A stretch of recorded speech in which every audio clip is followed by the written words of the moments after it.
Hola, ¿qué tal? Muy buenos días, tengan todas, todos.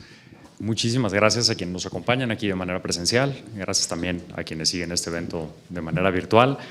A nombre de la Dirección General de Derechos Humanos, Igualdad de Género y Asuntos Internacionales del Consejo y de la Secretaría General de la Presidencia, les damos la más cordial bienvenida.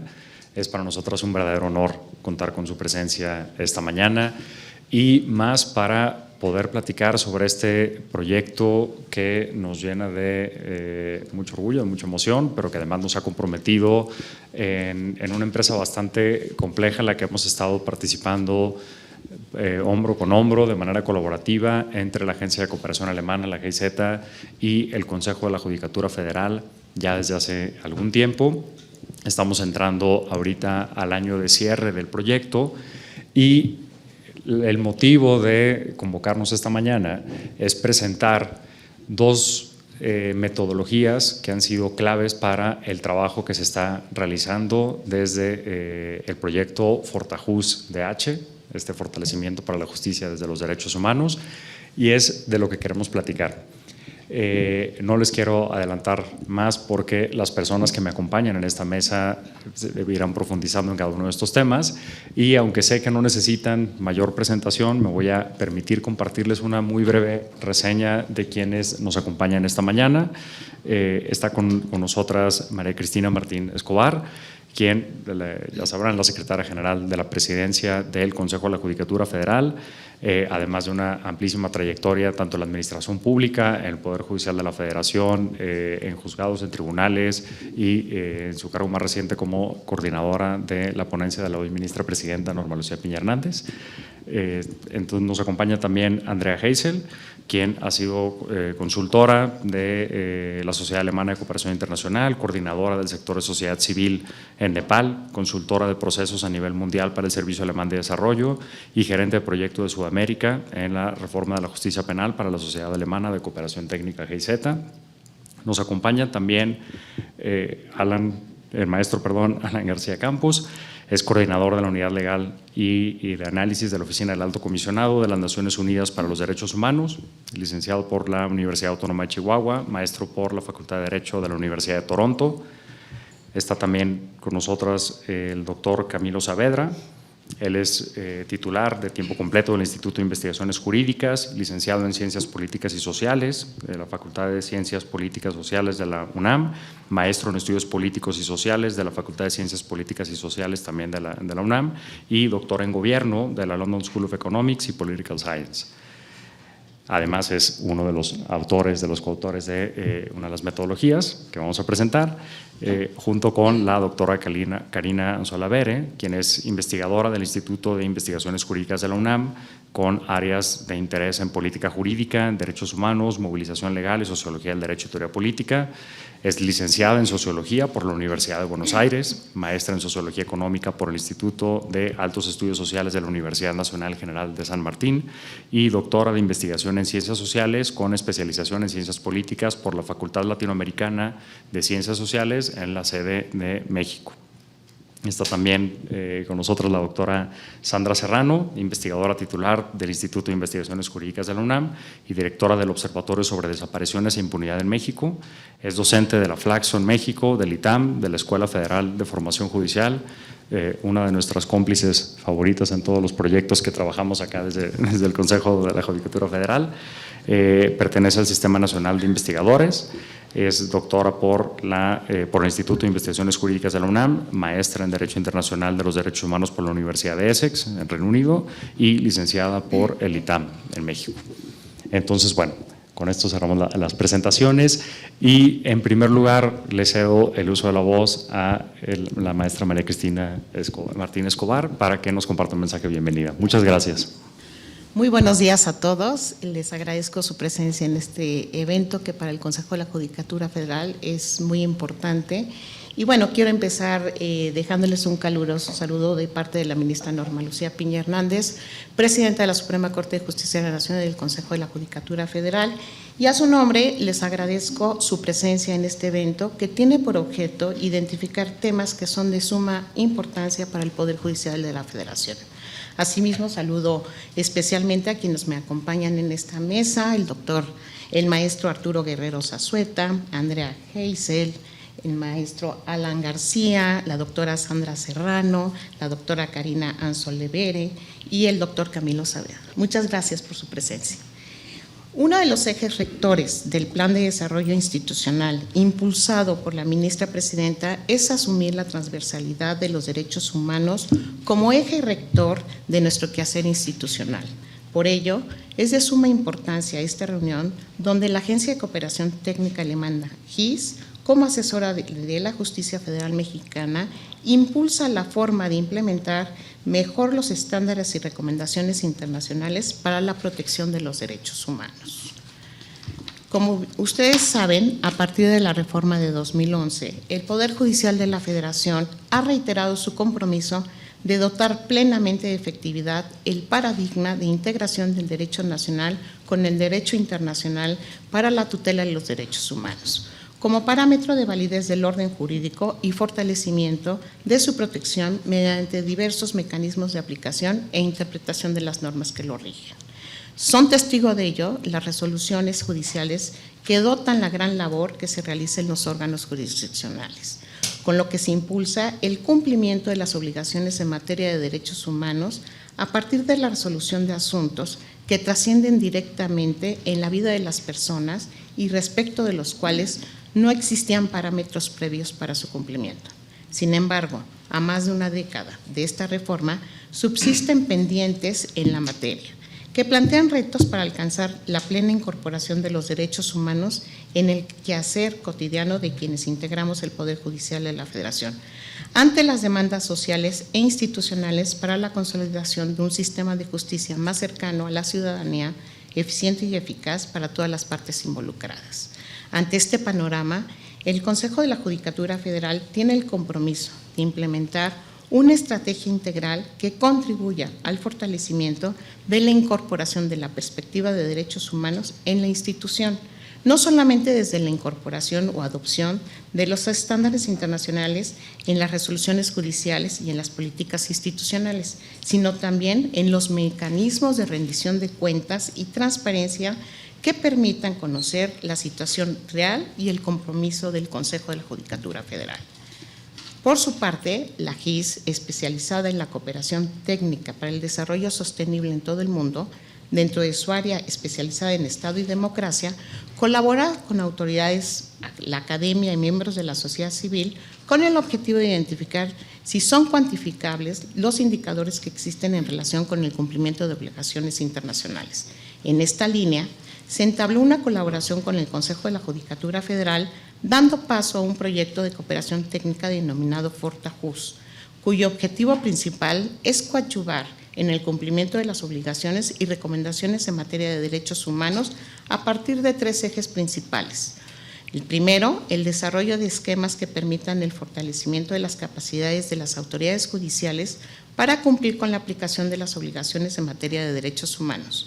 Segundo, la creación de un sistema de monitoreo que mide el grado de cumplimiento de las obligaciones internacionales en materia de derechos humanos en el Consejo de la Judicatura Federal. Y 3, la gestión del conocimiento y la información generada en el marco del proyecto a partir de estrategias innovadoras. ¿Y por qué es trascendente esto? Pues se debe partir de la medición y monitoreo del cumplimiento de dichas obligaciones, haciendo uso de información apropiada y oportuna que permite identificar las áreas de oportunidad y adoptar decisiones institucionales para realizar mejoras en la materia. En este sentido, los indicadores en derechos humanos constituyen un instrumento concreto y práctico para promover su realización y aplicación, pues apoyan en la formulación de políticas públicas y resultan fundamentales para evaluar sus repercusiones y para transparentar los procesos que las sustentan. Su aplicación ayudará a registrar la información de manera eficiente, lo que a su vez facilita el seguimiento y la vigilancia de los resultados y sus efectos.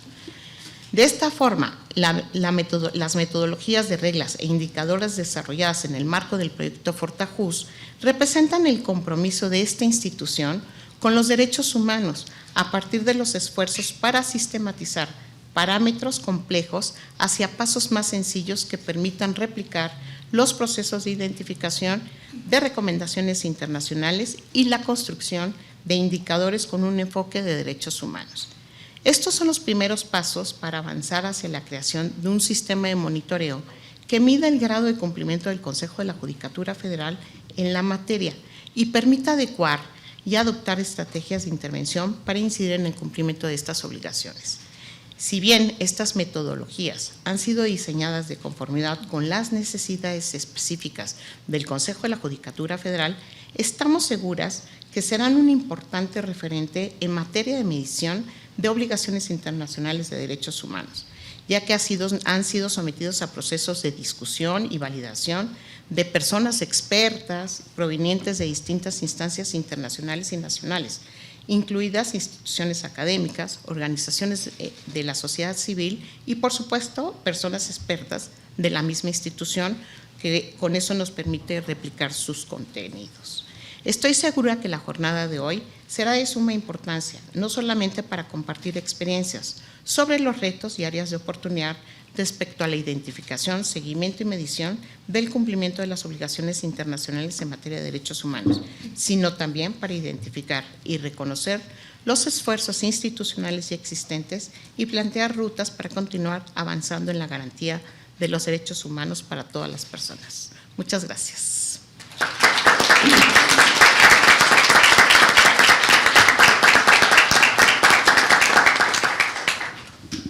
Muchas gracias. Retomando esta idea en torno a la importancia de la colaboración, de la cooperación, de que el Consejo de la Judicatura y el Poder Judicial se abran a otras voces, a la crítica, a mediciones claras, a rendición, a transparencia, y destacando precisamente esta forma de trabajar con otros actores. Me permito ahora pasarle la palabra a la doctora Andrea Heisel, quien ha sido desde el lado de la GIZ la cabeza y coordinadora de este proyecto y nuestra principal socia en toda esta aventura. Entonces, muchas gracias, Andrea. Sí, muchísimas gracias, Arturo. Muchísimas gracias, maestra María Cristina Martín Escobar, porque realmente me queda como directora del proyecto muy poco para decir, ¿no? Fue súper bien descrito que realmente hemos, en qué hemos trabajado los últimos 2 años. Por eso, como abogada y jurista, estoy fascinada y muy emocionada que podemos compartir hoy día los resultados de Fortajus en las metodologías, indicadores. Por eso, por favor, me permiten de hablar a ustedes como especialista en desarrollo organizacional y directora desde la perspectiva de GIZ. Es como la maestra lo ha dicho ya, es que somos una cooperación técnica con asesoría técnica. Suena fácil, pero la verdad, en realidad, implica mucho, porque nosotros no recibimos un pedido del Consejo de la Judicatura y hacemos un curso o preparamos nosotros los indicadores. No, nuestro entendimiento de trabajo conjunto y en cooperación, colaboración es que nosotros acompañamos los procesos de la contraparte. Entonces, lo que hemos escuchado ahora es su compromiso del Consejo de la Judicatura, que abría un espacio y que realmente no era un espacio fácil, ¿no? Habían 2 años de experimentar, de algunos fracasos, gracias a los colaboradores aquí en la mesa que pudimos lograr realmente lo que hoy vamos a presentar.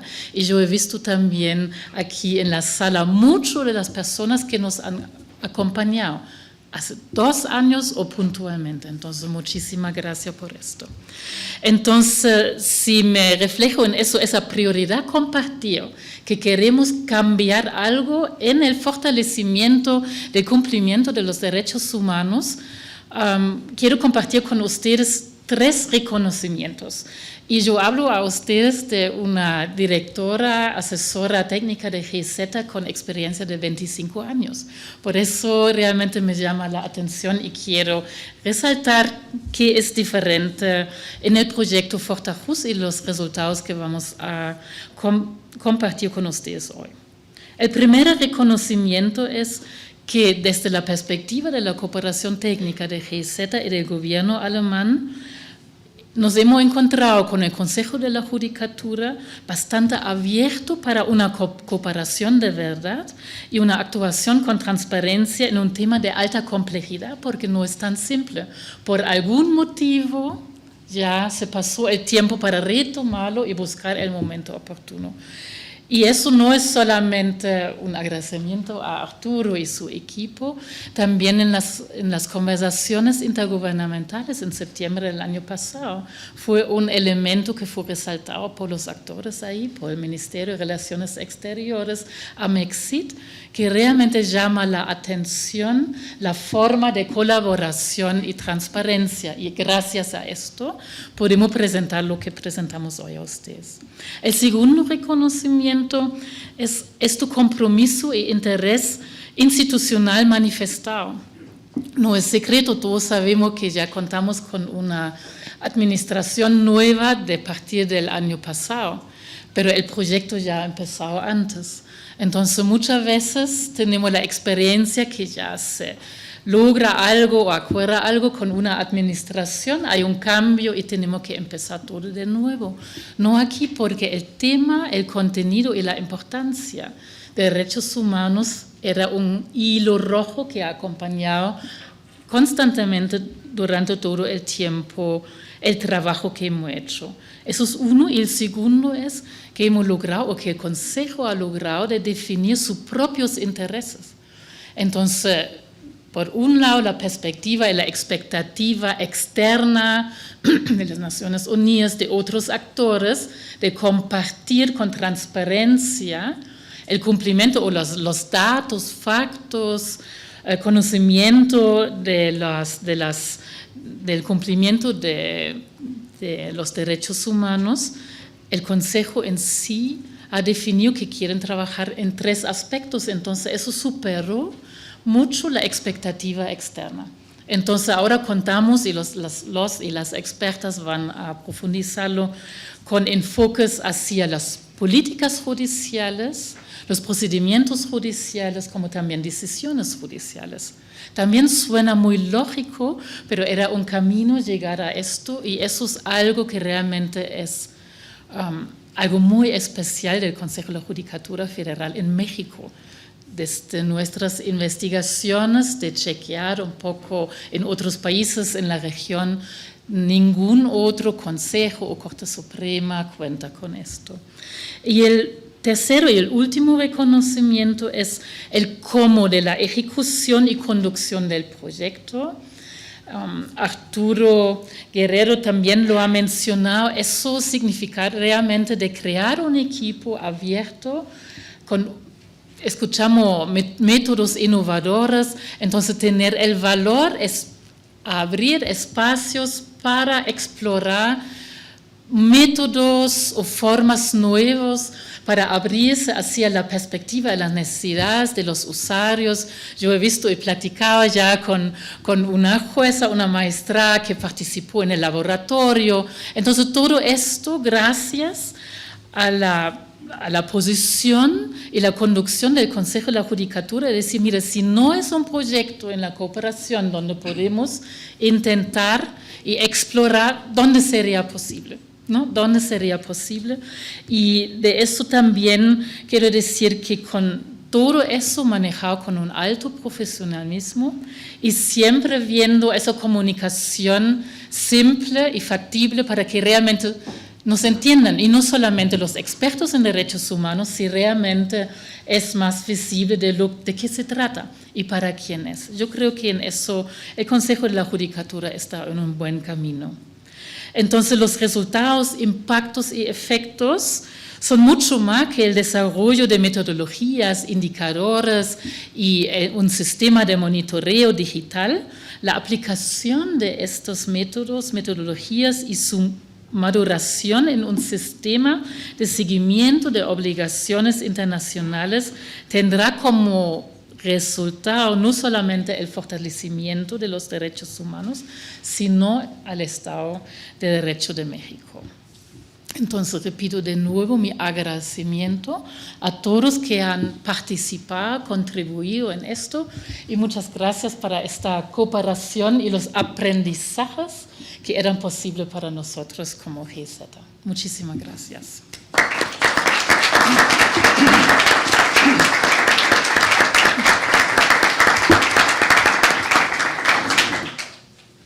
Muchas gracias, Andrea. Creo que has enfatizado de manera muy interesante parte de los retos, ¿no? y de alguna manera la importancia que tiene que los órganos de gobierno judicial se asuman también como generadores de política pública, como parte de un proceso en el que, más allá de dictar sentencias, que es la parte central de cualquier institución que se dedica a la impartición de justicia, hay que implementar políticas, hay que medir lo que estamos haciendo, hay que sujetarnos a estos parámetros y estándares internacionales, y esto precisamente me da el pretexto para cederle ahora la palabra al maestro Alan García, quien nos va a compartir sobre esta perspectiva, él con una voz me parece privilegiada y muy destacada, como un referente importante de alguien que ha dado seguimiento a este tipo de procesos durante muchos años en México y que ha sido un referente para quienes nos dedicamos a esto. Entonces, muchas gracias. Gracias, en verdad, Arturo. Muy buenos días, un gusto compartir la mesa con los panelistas. Empezar por mencionar que para la Oficina en México del Alto Comisionado es un honor estar el día de hoy con todas y todos ustedes. Agradecemos la oportunidad que se nos brinda para profundizar sobre la importancia de contar con una adecuada sistematización de las recomendaciones, obligaciones internacionales, pero también de los indicadores sobre derechos humanos. No hay duda que los estados, incluido de forma destacada México, han ratificado una serie de tratados internacionales de derechos humanos, y la pregunta inmediata, particularmente en países como México, en donde la brecha de implementación es grande, es cómo medir de forma objetiva el nivel de implementación de estas obligaciones internacionales. Desde los organismos internacionales, pues efectivamente el método más extendido que existe se deriva de las revisiones periódicas desarrolladas por los propios organismos, las visitas in situ, las resoluciones que se emiten y las evaluaciones que hacen los propios organismos internacionales sobre la implementación de todo este bagaje, todos estos productos. A partir de ahí, pues los organismos internacionales emiten una serie de recomendaciones y aspiran a que los estados las atiendan de buena fe sobre la base de la ratificación y la voluntad indispensable. En el caso de México, derivado de los retos existentes, que en algunas materias son verdaderamente acuciantes y dolorosos, pero también hay que decirlo, derivado de la apertura del Estado mexicano a la cooperación y al escrutinio internacional, se han adoptado aproximadamente 4,000 recomendaciones en materia de derechos humanos.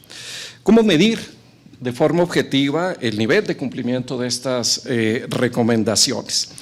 Como parte de su mandato y en alianza con otros actores, la oficina ha impulsado en este tema, diría yo, 2 vertientes fundamentales. 1, sistematizar las recomendaciones, y 2, favorecer efectivamente la generación de reglas, metodologías, indicadores que permitan medir de manera objetiva el cumplimiento de los derechos humanos. En la primera vertiente tenemos, junto con algunos actores que están aquí presentes, por ejemplo, el portal de recomendaciones DH o algunas publicaciones específicas en determinadas materias que son prioritarias para la oficina, como por ejemplo la desaparición de personas, en donde hemos procurado hacer una sistematización de las obligaciones, recomendaciones en la materia. Para lo segundo, esto es el tema de implementación, generación de indicadores, se cuenta con una herramienta específica cuya aplicación metodológica fue adoptada por la Oficina de la Alta Comisionada hace poco más de 15 años, y aquí hay personas que participaron de manera destacada en ese ejercicio. Desde entonces, la Oficina en México ha acompañado alrededor de 100 instituciones mexicanas, una cifra que no es menor, en sus procesos para la elaboración y empleo de estos indicadores. Al día de hoy, creemos que los avances en esta labor han posicionado a México como un país pionero en la materia, cuyos avances han sido incluso difundidos en esferas internacionales, y la experiencia de las instituciones mexicanas han constituido justamente la base para el inicio de acompañamiento de semejantes procesos, particularmente en la región. Y creo que lo que hoy estamos atestiguando aquí es justamente una manifestación específica, elevada, superada, reforzada en esta dirección, pero creemos también que la brecha sigue siendo muy grande, y eso, como ya lo reconocían en las intervenciones anteriores, resulta fundamental. Creemos que en esta labor los poderes judiciales de México, particularmente el Poder Judicial Federal, se han puesto a la vanguardia, trabajando cada vez de manera mucho más coordinada con el Instituto Nacional de Estadística y Geografía, que nos parece fundamental, porque hay que decir que en esta materia, como en tantas otras, el reto o uno de los retos del Estado mexicano es trabajar de manera coordinada y articulada, particularmente, entre otras razones, por la estructura federal del Estado mexicano. La información que puede y debe generar un poder judicial como el federal es sin duda útil y de muchísima relevancia. Contar con esta información objetiva, válida y bien sistematizada constituye una poderosa herramienta, como ya lo apuntaba Arturo y María Cristina Martínez Escobar, para transformar a las instituciones hacia una mayor eficacia, eficiencia y transparencia, una mejor autoevaluación, una correcta toma de decisiones y una oportuna rendición de cuentas. Estamos convencidos desde la oficina que es fundamental contar con un sistema de indicadores, herramientas, reglas de esta naturaleza que permite evaluar la efectividad de las tareas, en este caso del Poder Judicial, a partir de las obligaciones que se han generado para el Estado en su conjunto, pero particularmente para esta institución. Sin embargo, nos parece igualmente relevante que no podemos olvidar lo más importante, que detrás de cada uno de estos datos estadísticos hay seres humanos que nacieron y nacerán libres, iguales en dignidad y derechos. Y por eso, como dijo la alta comisionada en su momento, debemos conjuntamente esforzarnos al máximo por conseguir que sus experiencias basadas en derechos humanos, especialmente de las personas en situación de mayor vulnerabilidad, sea visiblemente enfocada, medida, con indicadores sólidos, ¿no?, para utilizar estos indicadores en cambios positivos que tengan un impacto auténtico, efectivo y tangible en la vida de las personas. Por eso saludamos en mucho y nos sumamos a esta jornada. El objetivo inicial de diseñar estos indicadores es medir justamente los esfuerzos que se realiza por parte del Poder Judicial para cumplir con sus obligaciones, y esto tendrá múltiples efectos virtuosos. Uno, disponer de información precisa y pertinente, tener una radiografía precisa de la realidad, en donde no solamente se base en percepciones cargadas de una enorme subjetividad, sino de datos obtenidos con metodologías científicas, y en esto saludamos efectivamente la incorporación de destacados promotores de derechos humanos desde el ámbito, defensoras de derechos humanos desde el ámbito de la academia, pero también permitirá contar con datos que permitan la formulación de políticas públicas pertinentes que faciliten, reitero, la realización efectiva de los derechos humanos, evaluar sus propios avances, evaluarlos en el disfrute de todas las personas que están sometidas, ahora sí que recuperando la fórmula de los tratados internacionales nunca más pertinente, que están sometidas a la jurisdicción del Estado y particularmente de una institución como el Poder Judicial. Facilitar la comunicación entre las distintas unidades y otras autoridades ajenas al Poder Judicial, obviamente siempre respetando la autonomía, y fungir como un lenguaje común que sirva de punto de partida para los debates acerca de las acciones pertinentes, pendientes y oportunas para seguir transformando positivamente en una lógica de progresividad un servicio público como el que brinda el Poder Judicial. Mejorar la administración, disminuir costos, tener una mayor eficacia con los recursos disponibles siempre limitados, mejorar la planificación, reportar de mejor manera ante los organismos internacionales de derechos humanos en ese ejercicio constante de revisión periódica, y sobre todo fortalecer la confianza pública en la institución, brindando, reitero, un mejor servicio a la gente, destinataria última de toda institución pública en democracia. Estos retos no sería posible enfrentarlos si no hay voluntad de hacerlo, si no hay reconocimiento, como vemos que aquí se ha dejado patente, pero también si no se construye una capacidad que permita generar esa información fiable con adecuados niveles de desagregación de forma objetiva e imparcial. Por ello, desde la oficina saludamos ejercicios y productos y jornadas de análisis como los de este día mismos que a juicio de la oficina refrendan la disposición del Poder Judicial Federal, particularmente del Consejo de la Judicatura Federal, de avanzar junto con actores de la comunidad y la cooperación internacional, la academia, personas de la sociedad civil, defensoras de derechos humanos, en el fortalecimiento de la institución, lo cual es una muestra adicional y más pertinente que nunca de la conveniencia de contar con una judicatura independiente, que se transforma y renueva positivamente, privilegiando la observancia y la promoción de los derechos humanos. En nombre de la Oficina del Alto Comisionado de la ONU para los Derechos Humanos, felicitamos por este ejercicio, por estos productos a quienes están detrás de su realización y refrendamos nuestro compromiso de seguir acompañando al Poder Judicial Federal, pero también a todas las instituciones del Estado mexicano en procesos de esta naturaleza análogos que permitan justamente reducir, en el mejor de los casos, anular esa brecha de implementación que se mantiene en el Estado mexicano en beneficio del goce y disfrute de los derechos humanos de todas las personas, especialmente de las que están en una circunstancia de mayor vulnerabilidad. Muchísimas gracias.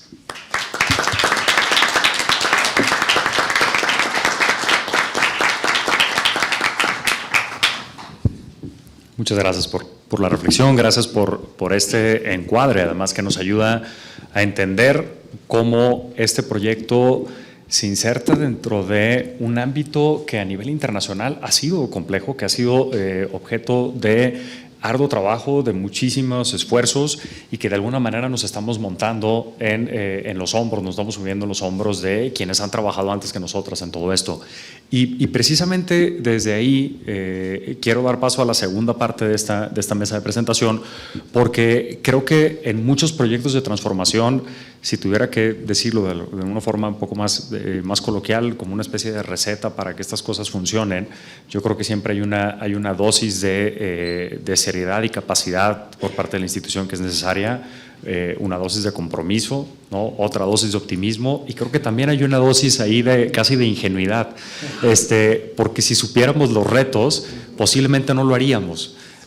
Hay cosas que han surgido en este proyecto que no estoy seguro que de haberlas anticipado nos habríamos embarcado en esta tarea. Y precisamente este es el tema de las metodologías, que el resultado como tal que esperábamos del proyecto era, por supuesto, este sistema de monitoreo del cumplimiento de las recomendaciones internacionales en materia de derechos humanos y el cambio cultural que viene aparejado con esto, porque en la medida en la que tú te empiezas a asumir esta agenda de derechos como la agenda interna, empiezas a ver estos cambios, empiezas a ver estas transformaciones, pero hay que medir ese trabajo para saber qué ajustar, para saber qué mejorar, para saber qué no está funcionando. Pero el lograr dar el paso de estas recomendaciones a reglas, a indicadores que nos permitan llevar a cabo esta medición no ha estado exento de retos, ha sido bastante complejo y por eso las metodologías en sí mismas que nos han permitido dar estos pasos han sido un producto que nos parece importante destacar. Entonces, bueno, en primer lugar, para que nos platique sobre la metodología para la construcción de reglas, le doy la palabra a la doctora Sandra Serrano. Gracias. Muchísimas gracias, Arturo. Yo agregaría una dosis de ansiedad, tal vez la más alta, ¿no? Muy ansiosas que resultamos. Pues muchísimas gracias al Consejo de la Judicatura, maestra María Cristina Martín Escobar. Muchísimas gracias, Andrea Heisel, por la confianza también de GIZ en el proyecto, en las ideas, en las locuras, y por supuesto, Arturo, por acompañarnos siempre también y por depositar en nosotros esta confianza en la elaboración de las metodologías y en acompañar esta gran parte del proyecto, y por supuesto a Alan y a la oficina, que siempre es como un Pepe Grillo que está ahí diciendo diciendo lo que está bien, lo que está mal, ¿no? Y eso siempre es importante cuando uno se embarca en estas tareas. También agradecer la presencia de las magistradas que ahora ubico por ahí, que nos acompañan, porque yo creo que el que estén involucradas en este proyecto, que se hayan interesado, que nos acompañan el día de hoy, resulta fundamental para el éxito de lo que va a ser este proyecto. Y también, por supuesto, a las personas expertas que nos acompañan, que veo muchas caras conocidas, me da mucha tranquilidad también, pero también mucho nervio, ¿no? Entonces, bueno, sin más ansiedad, la dosis de ansiedad que hay que ponerle aquí. Sin más, platicarles un poco, ¿no? La idea inicial sobre la que comenzamos a plantear y a pensar la metodología era sobre la idea de las recomendaciones. Y entonces, un poco que nuestra primera intuición era hacer indicadores sobre las recomendaciones. Después dimos un pasito atrás, después dimos un paso atrás.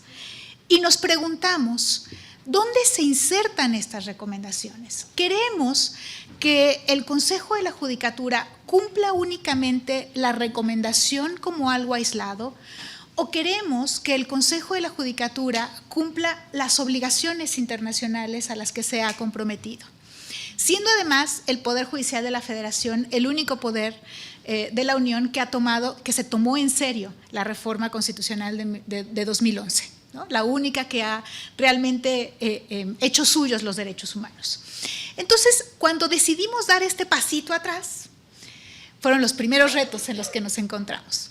Queremos medir entonces no solamente las recomendaciones que se han emitido al Poder Judicial, específicamente al Consejo de la Judicatura, sino las obligaciones internacionales en las que estas recomendaciones se insertan. Pero medir estas obligaciones imponía un siguiente reto.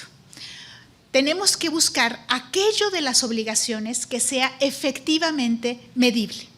Porque las obligaciones internacionales, en muchísimas ocasiones, como ustedes saben, están expuestas en términos a veces difusos, a veces muy amplios, a veces se refieren a cuestiones mucho más específicas o son generalidades que no siempre permiten hacer el tránsito a la medición. Por eso pensamos en las reglas.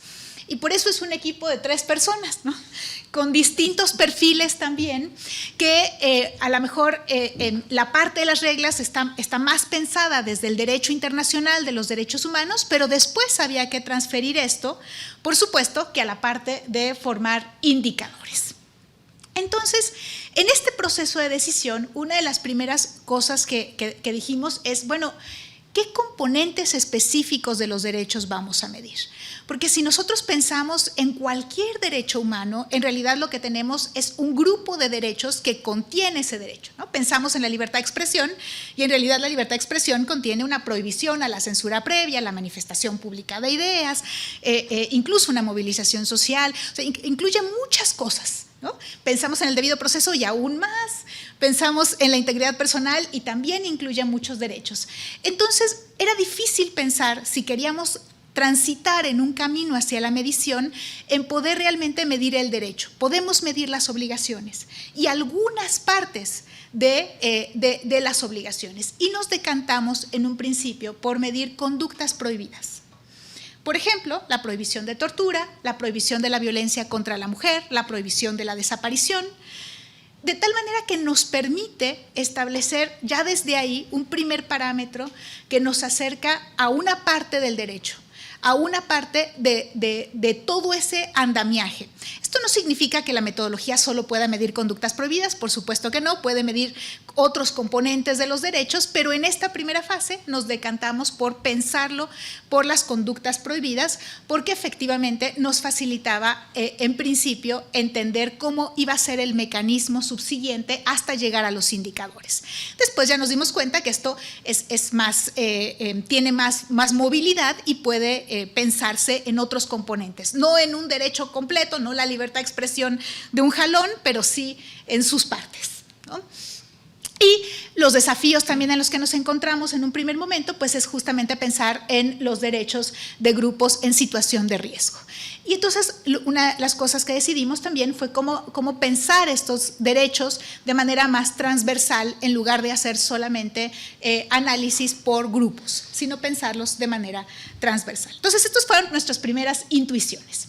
Y nuestro proceso fue así: pensar en las recomendaciones dirigidas al Poder Judicial de la Federación, particularmente al Consejo de la Judicatura, después elaborar lo que llamamos unas fichas, que ahora les voy a platicar qué son, y después identificar esta regla, que la regla es finalmente la parte que puede ser medida, que puede convertirse en un indicador.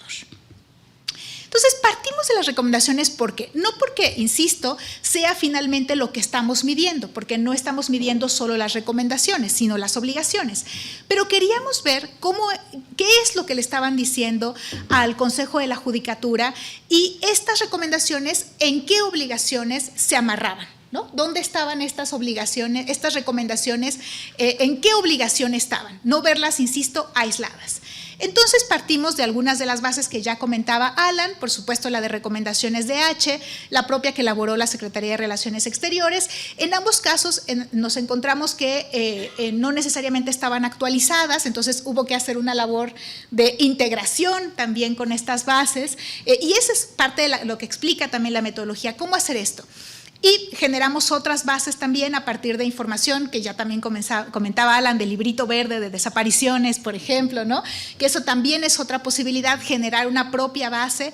Entonces, se puede partir de algunos elementos que existen, de otros que han sido elaborados por la propia Oficina del Alto o los organismos internacionales, pero siempre, y esto es un paso fundamental, tiene que haber una revisión prácticamente manual de las recomendaciones y de la revisión del documento para efectivamente constatar que esto es así. Entonces, sí partimos de eso para ver dónde estaban los mayores retos que los organismos internacionales estaban ubicando en el Consejo de la Judicatura. Y después hicimos una labor de agrupación, porque efectivamente hay muchas recomendaciones y la metodología lo que propone es hay que agruparlas, porque los distintos órganos pueden repetir las recomendaciones y un mismo órgano de Naciones Unidas, por ejemplo, puede a su vez, en el paso del tiempo, repetir una misma recomendación. Entonces, las recomendaciones se repiten en el tiempo y entre órganos. ¿Y esto qué implica? Entonces, tenemos que agruparlas. Entonces, a lo mejor pensamos que tenemos 300 recomendaciones en un tema, pero al final en realidad no son 300, son 20 y tantas, ¿no? Porque son las que efectivamente no se repiten, son las que han sido constantes y demás. Y esto ya nos permite ir identificando los temas claves sobre los que vamos a ver las obligaciones. Y aquí es donde se vuelve un poco más complicado, porque, pero claro, las recomendaciones son esto que nos permite darle forma, son los puntos de preocupación, pero hay que insertarlas en las obligaciones. Y aquí hay que regresar a los documentos internacionales. ¿Por qué surge esa recomendación? Esa recomendación, ¿en qué obligación está anidada? ¿Qué dice esa obligación? ¿Cómo es que podemos conceptualizar esa obligación? Y en esa conceptualización lo que elaboramos es algo que llamamos un documento de fichas. Son en realidad especies de monografías de las obligaciones, ¿no? Especies de monografías de cada derecho, de cada obligación, perdón, que lo que nos dicen un poco es qué contiene esta obligación. Cuando estamos hablando, por ejemplo, de exclusión de prueba en materia de tortura, ¿qué significa exclusión de prueba en materia de tortura?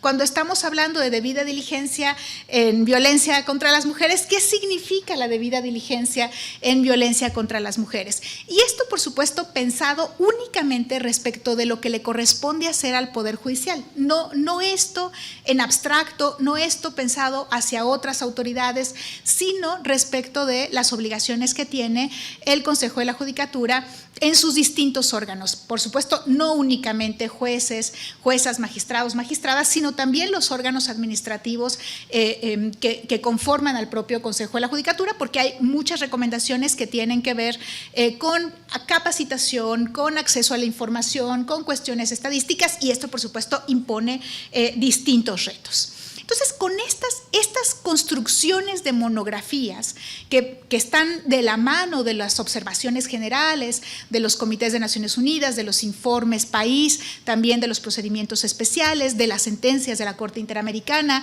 de los informes de la Comisión Interamericana de Derechos Humanos, nos permiten entonces hacer estas monografías. Algo importante al proyecto, y esto creo que es una de las cuestiones que hay que reconocerle y de manera importante al Consejo de la Judicatura, es que no se quedó con aquellas recomendaciones o aquellos órganos que son estrictamente vinculantes, sino que aceptó o tiene una mirada mucho más amplia de todos aquellos órganos que le hablan o que le han hablado al Poder Judicial y que en ese sentido han emitido recomendaciones o que han establecido parámetros de las obligaciones, y estas se incorporan al proyecto. Y yo creo que este es un gran avance, ¿no? Da un salto en esta discusión clásica sobre qué es vinculante y qué no es vinculante. El proyecto incorpora esto de manera completa.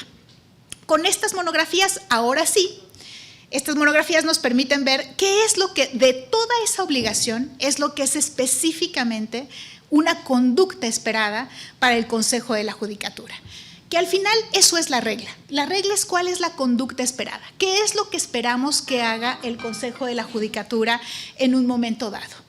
Queremos que dé vista al Ministerio Público, queremos que excluya pruebas, ¿qué queremos que haga? Pero de manera muy específica. Y en medio de esto, por supuesto, a veces los órganos de protección de los derechos humanos han emitido distintas recomendaciones, algunas que solamente algún órgano ha dicho de manera aislada, y entonces es difícil poder identificar que eso constituye una obligación que es irrefutable.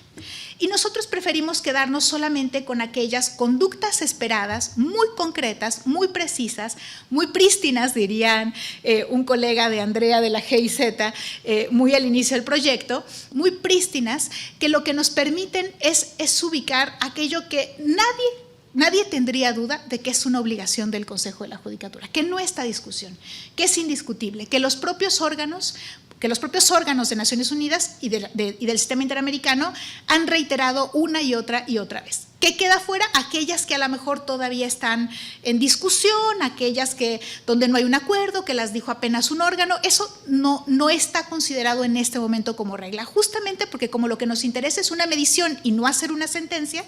Si fuéramos a hacer una sentencia, pues nos interesaría también aquello que está en discusión.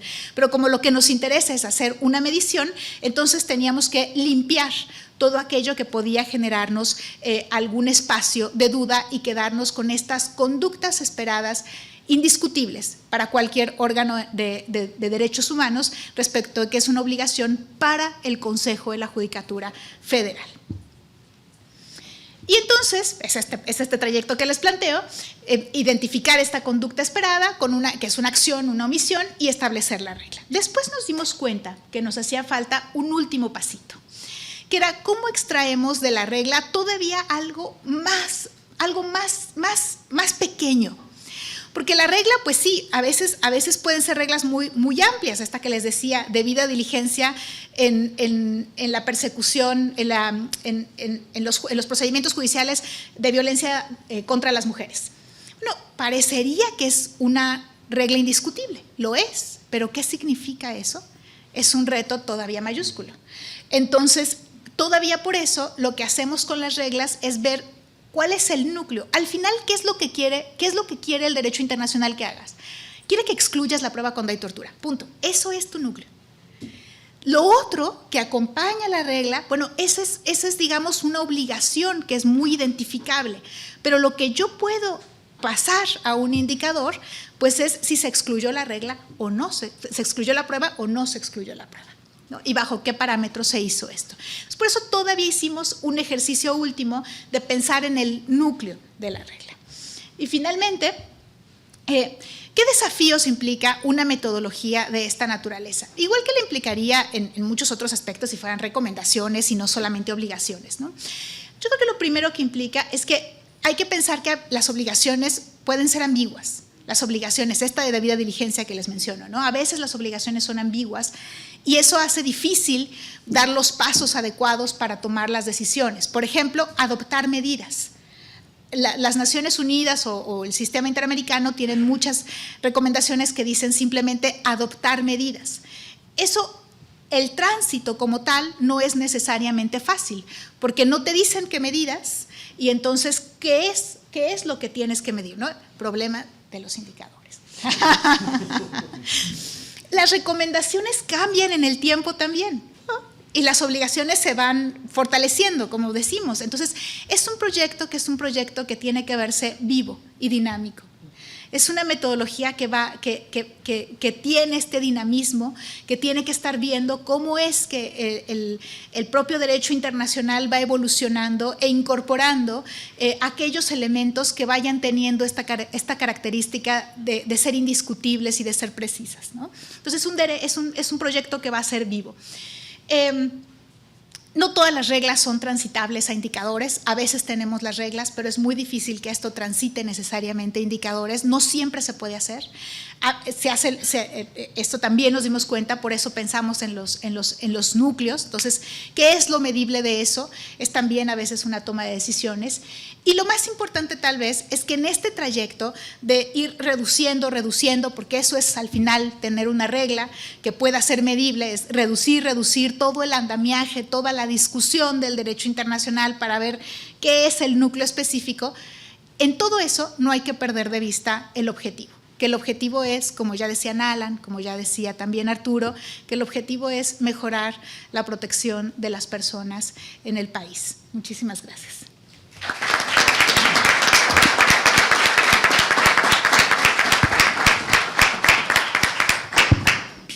Muchas gracias, Sandra.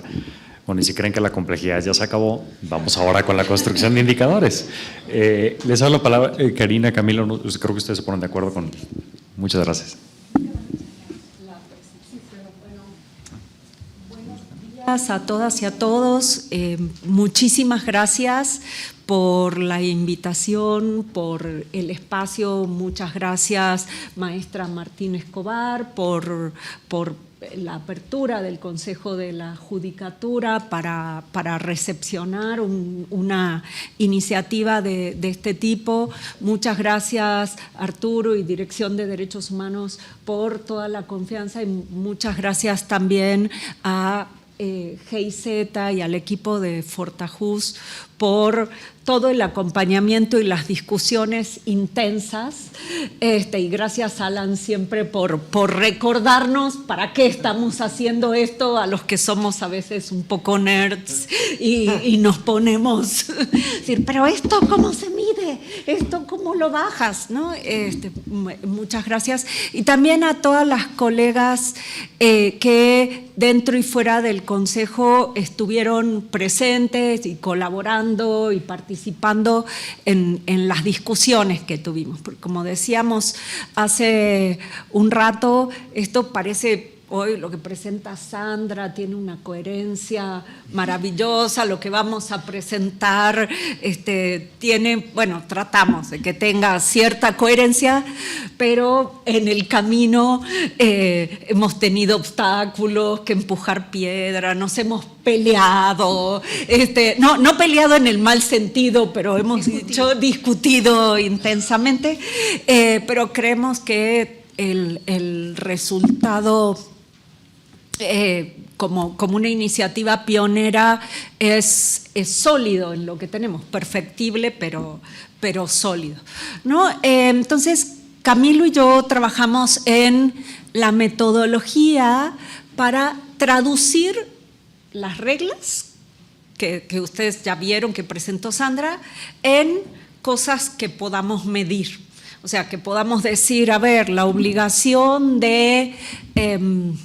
no sé, de debida diligencia en casos de violencia de género, el Poder Judicial Federal, a través de sus decisiones judiciales, ¿la observa o no la observa? ¿O en qué proporción la observa y en qué proporción no la observa? Y en ese sentido, no solo si cumple o no cumple, qué espacios de oportunidad hay para poder mejorar estas cosas. Creo que es Entonces, el objetivo de nuestra presentación es presentar las bases conceptuales y las decisiones metodológicas que guiaron la propuesta, ¿no?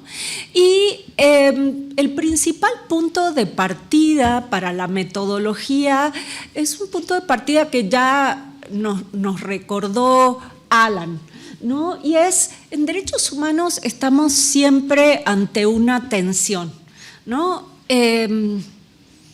Contar las historias y tener muy presentes las situaciones de violación de derechos humanos, ¿no? Las historias de las personas, o construir bases de datos que tengan números, ¿no? Y que de alguna manera nos aleja del objetivo principal.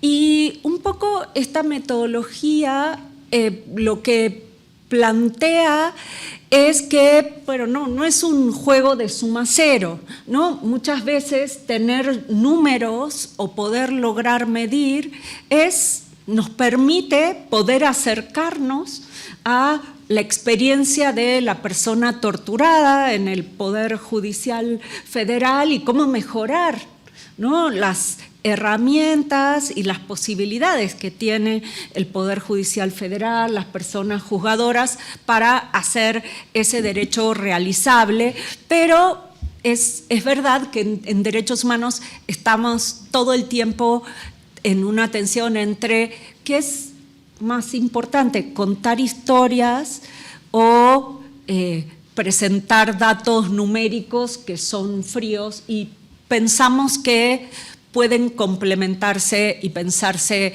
como, no como eso, no como esto o lo otro, sino esto y lo otro, y que nos llevará a mejores resultados. Para esto, para desarrollar la metodología, obviamente hicimos un análisis de otras experiencias de medición de derechos humanos. Sabemos que, como ya decía Alan, hace más de prácticamente 2 décadas que hay muchas iniciativas que están tratando de poner, ¿no? y tratar de medir el cumplimiento, el compromiso de las obligaciones internacionales en materia de derechos humanos. Por supuesto, la metodología de la Oficina del Alto Comisionado de Derechos Humanos de las Naciones Unidas es una referencia indiscutible, pero también lo fue la base de datos de derechos humanos de Cingranelli y Richards, ¿no? que fue de las primeras iniciativas en medir estándares a partir de informes de derechos humanos, y actualmente el Human Rights Measurement Initiative, que está analizando, ¿no? a través de encuestas a expertos en más de 100 países en el mundo, el cumplimiento de obligaciones de derechos humanos por parte de diferentes países. Entonces, con esto les queremos comentar que no queremos inventar el hilo negro, sino que a partir de lo que hicieron estas experiencias, con muchos de cuyos responsables hemos discutido en las instancias de validación de lo que les presentamos, es adaptar y construir los pasos o los mecanismos adecuados para un Poder Judicial Federal, para medir las condiciones o el cumplimiento de estas obligaciones en un Poder Judicial. ¿Por qué esto?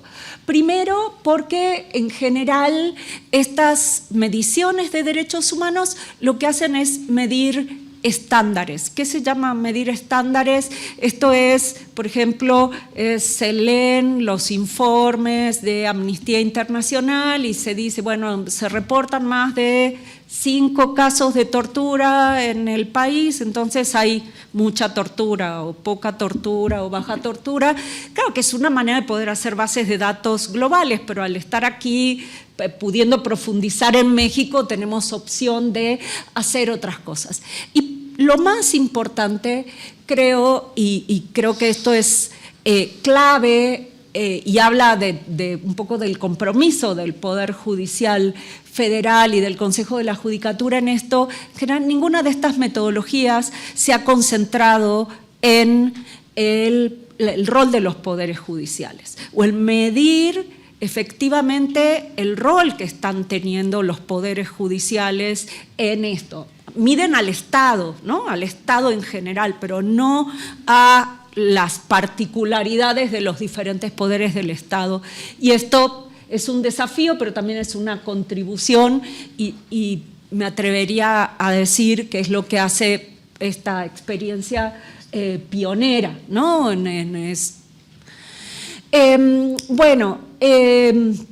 El objetivo del proyecto, y les voy a contar un poco los dilemas que enfrentó y que se enfrentaron para construir la metodología, ¿no? para medir el cumplimiento de obligaciones de derechos humanos por parte del Consejo de la Judicatura Federal. ¿No? La primera fue si esto se quería hacer solo para tener más información y para mejorar los informes internacionales que presentaba el Consejo, o para eso y además para poder generar política basada en evidencia para la propia institución, ¿no? Y la opción fue transformar, ¿no? Es decir, poder tener información y que eventualmente pueda servir como insumo para la política pública. Sí era más conveniente utilizar las metodologías ya desarrolladas, estas que les hicimos, o por las características del Poder Judicial, por el tipo de obligaciones que se habían detectado, ¿no? Y para poder dar un paso más en qué se estaba midiendo, si era mejor desarrollar una metodología propia o no, y se optó por desarrollar una metodología propia que por supuesto tiene como antecedentes las que se hicieron antes.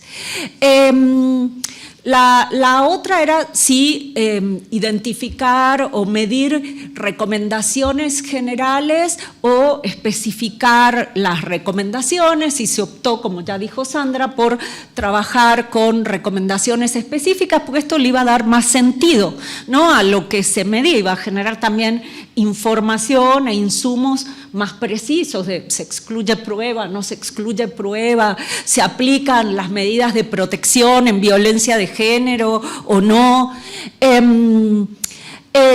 si se utilizaban todas las obligaciones o aquellas no controvertidas, como ya dijo Sandra, se optó por aquellas que se considerara, ¿no? Que hay un consenso acerca de que es una obligación.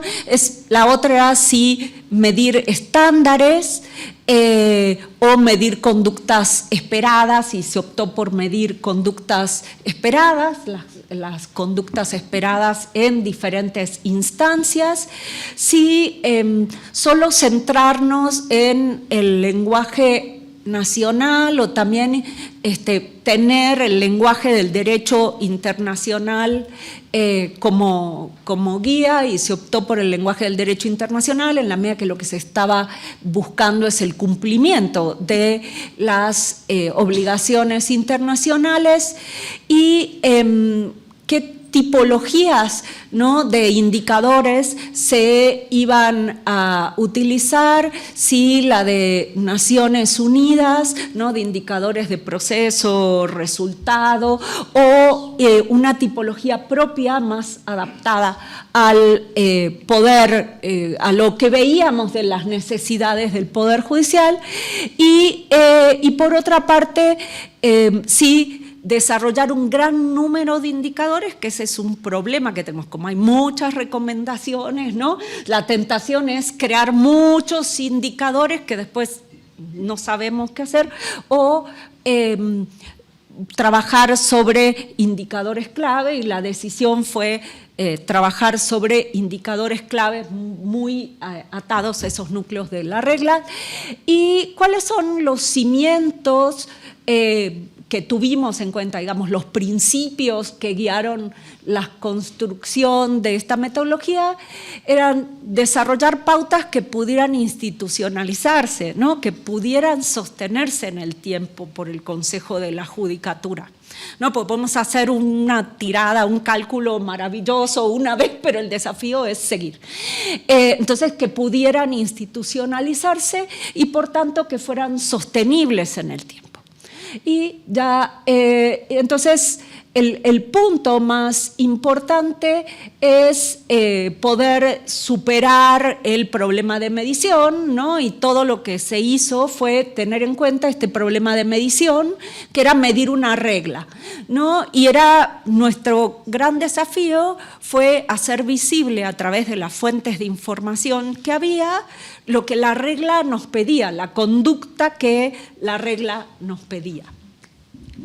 Hola, buenos días. No, me voy a ahorrar el tiempo de saludar a cada persona por cuestiones para poder aprovecharlo más en lo que tengo que decir, pero me da mucho gusto estar aquí. De verdad, es una alegría después del trabajo que hemos hecho.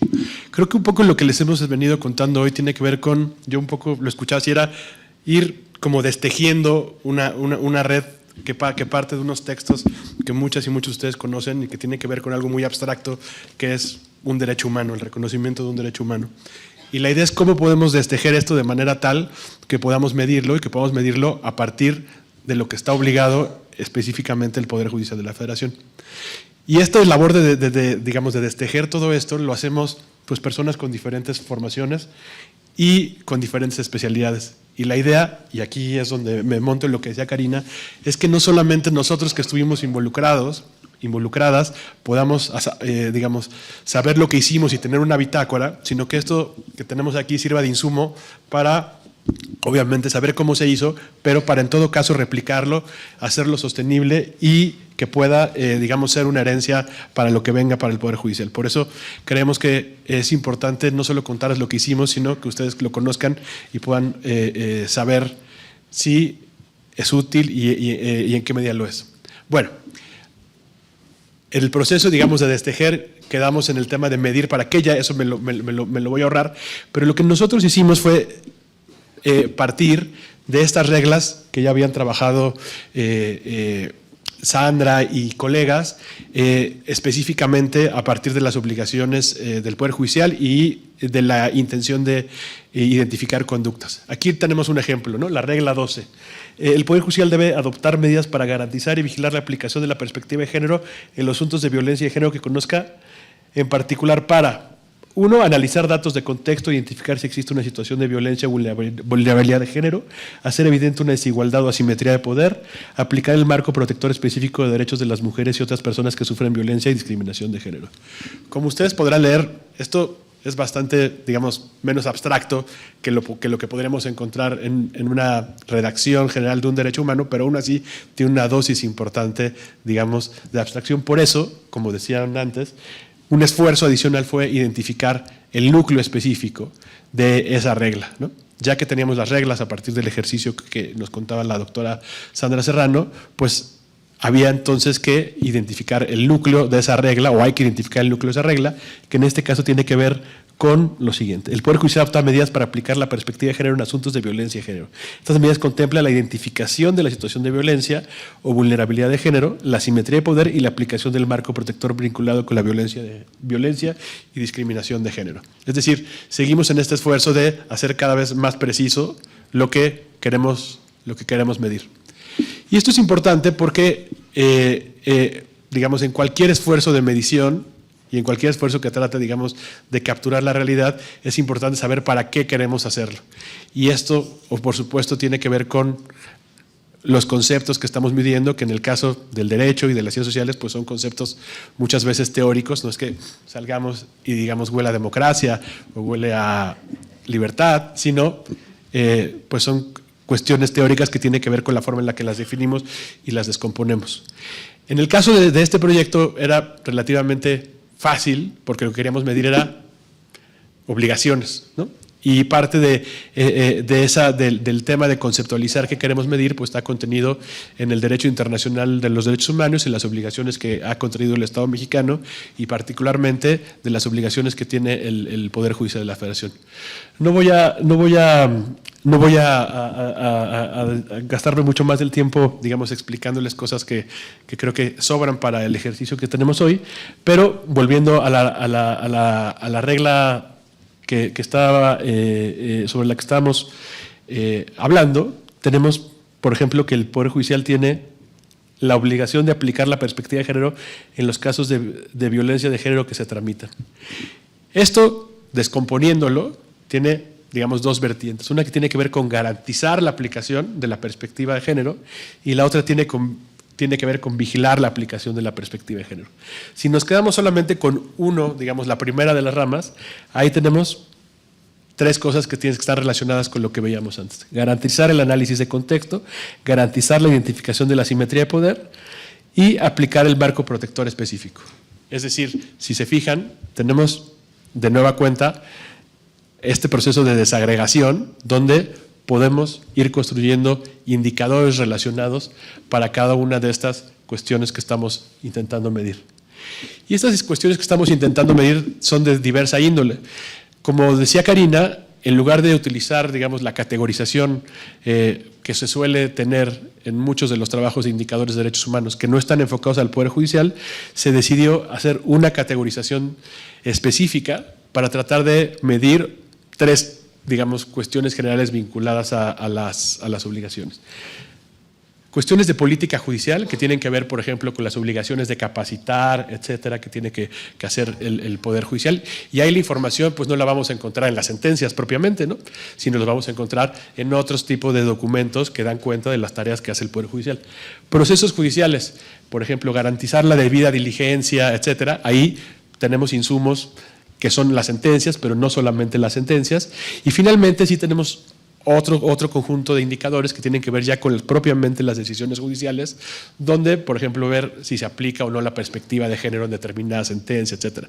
Entonces, estas tres categorías de indicadores nos sirven para agrupar lo que queremos observar específicamente de las conductas y, por supuesto, de las obligaciones del Poder Judicial de la Federación.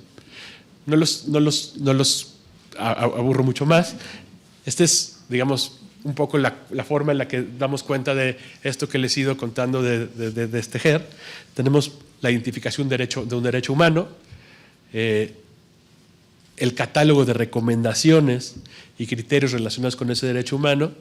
De ellos se derivan determinadas obligaciones. De esas obligaciones, como hemos comentado, se identificaron determinadas reglas. Están ustedes en el documento de metodología y el de las reglas. Cómo se hicieron las reglas, el núcleo de las reglas y luego los indicadores relacionados con cada una de las reglas. Voy a concluir un poco diciendo que lo que hicimos, insisto, tiene que ver no con nosotros, Karina y yo, construir cada uno de los indicadores. Eso, digamos, en otra fase del proyecto lo hicieron distintas y distintos colegas, expertos en áreas específicas, y con su conocimiento se construyeron los indicadores. Lo que la metodología trata de hacer es establecer pautas para que estas personas puedan construir los indicadores a partir, digamos, en áreas específicas y derechos específicos. Esto creo que, bueno, esto también lo voy a brincar. ¿Y esto qué involucra? Pues involucra identificar y conocer las obligaciones, pero también implica una labor, digamos, de tratar de encontrar elementos específicos en las sentencias, por ejemplo, o en los documentos de capacitación, por poner un ejemplo, que nos puedan dar información relevante para ver si se está cumpliendo o no con estos datos. Esto, por supuesto, tiene que ver con traducir, digamos, del lenguaje que le estoy diciendo yo a una fórmula específica y a una expectativa de medición lo que se está haciendo. Por ejemplo, en muchos casos nos hubiera gustado llegar a niveles de medición mucho más precisos, pero por la información disponible, pues básicamente podíamos medir si estaba presente o ausente determinada cuestión. ¿Hay perspectiva de género en tal sentencia? No la hay, y con base en eso, construir indicadores un poco más sofisticados basados en porcentajes, etc. No me meto más en esas cuestiones técnicas, pero eso fue muy importante. Fue muy importante también pensar, y voy a ir cerrando con esto, el tema de pensar en que el ejercicio, digamos, la aplicación de la metodología y la construcción de indicadores tuviera o lograra ser confiable y lograra también ser válida. ¿A qué nos referimos? A que si distintas personas aplicaban los indicadores, íbamos a llegar a un resultado semejante, es decir, que iban a ser lo menos ambiguos posibles y que por lo tanto iban a ser confiables y al mismo tiempo válidos, es decir, que estaban midiendo lo que se quería medir. Para esto se hicieron digamos, distintas fases, ¿no? Una tiene que ver con definir el problema, conceptualizar, como lo he explicado, la operacionalización, recopilar la información y algo muy importante que mencionó también Karina fue poder validar, digamos, los indicadores que se iban haciendo con personas expertas que pudieran decir si estamos efectivamente midiendo lo que queríamos medir, y eso además fue acompañado por otros ejercicios de, digamos, validación de pues, la propia metodología, ¿no? Con personas de la sociedad civil, con personas académicas, etcétera, que nos permitieron ir identificando las debilidades y las fortalezas del ejercicio que hicimos. Entonces, yo me quedo hasta aquí agradeciéndole su tiempo y bueno, pues me da mucho gusto que por fin estemos presentando esto. Muchas gracias.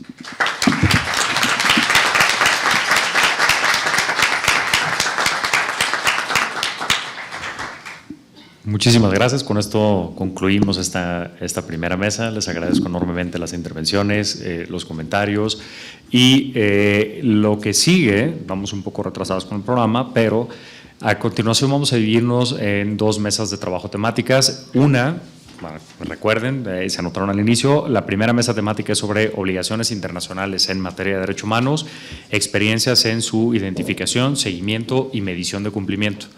La segunda mesa temática es experiencias en la medición y generación de datos con perspectiva de derechos humanos. Entonces tomamos un receso de 5 minutos, las mesas de trabajo van a ser en las aulas que están acá a un costado, entonces en 5 minutos nos vemos allá. Gracias.